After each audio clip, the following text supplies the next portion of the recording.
Thank you. A follow-up and then a separate question. You said a moment ago that the president was responding to inaccurate information when he claimed last night that all the stuff in my home was behind locked filing cabinets. Is he entirely clear now, at this point, where all the documents were discovered? And does he now know that his statement about locked filing cabinets is false? The report lays out in 400 pages of detail all of the evidence and all of the review that they conducted in looking into this matter. The president made sure that all of the classified documents that were found were returned promptly to the government, which is what you're supposed to do, which is why this is the inevitable conclusion that there is no case here.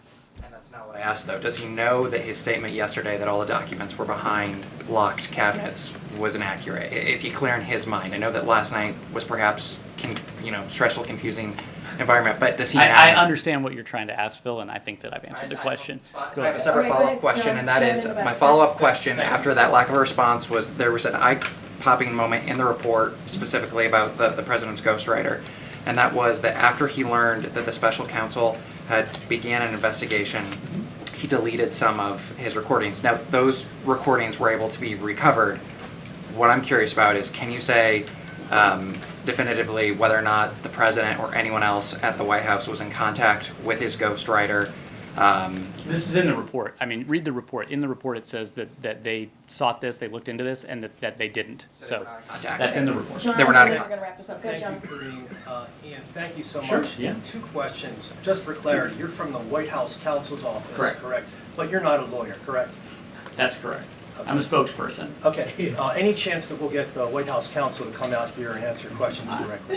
Should I be offended by that? I mean, I get offended all the time. I know. I mean, what? I mean, come on. You did say something that was I was factually incorrect, asking. Ian. There has been a previous special counsel That's John, right. John, finish your question, please. I was asked to come today by your colleagues in the press corps, and we happily obliged. As you know, former President Trump, he was charged with a slew of criminal charges related to classified documents in his possession, including counts of willful retention of national defense information.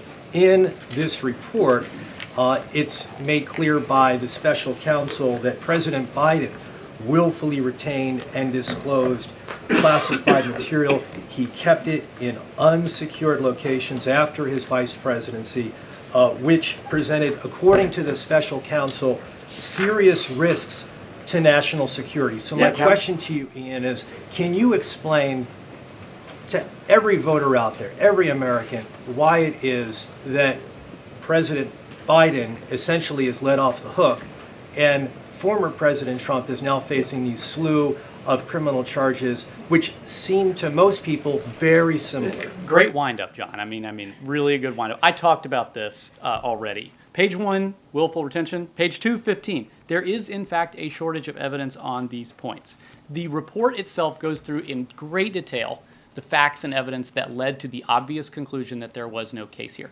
The report itself answers the question you're asking about the distinction between two cases, as you guys have heard us from the White House say for a long time. We're very careful about commenting on certain cases like that.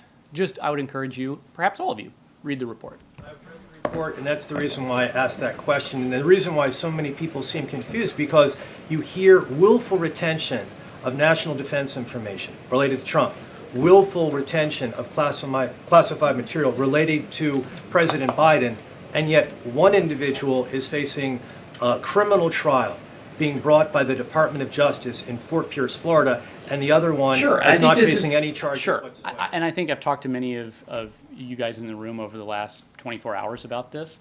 The allegation that there was willful retention of documents is refuted by the evidence in the report. And the conclusion was made directly that the evidence does not support that claim. He explored the theory. It's in there on page 2. Everybody focused on it. I'm exploring the theory of willful retention, but that the evidence as a whole was insufficient because that's not what the facts show.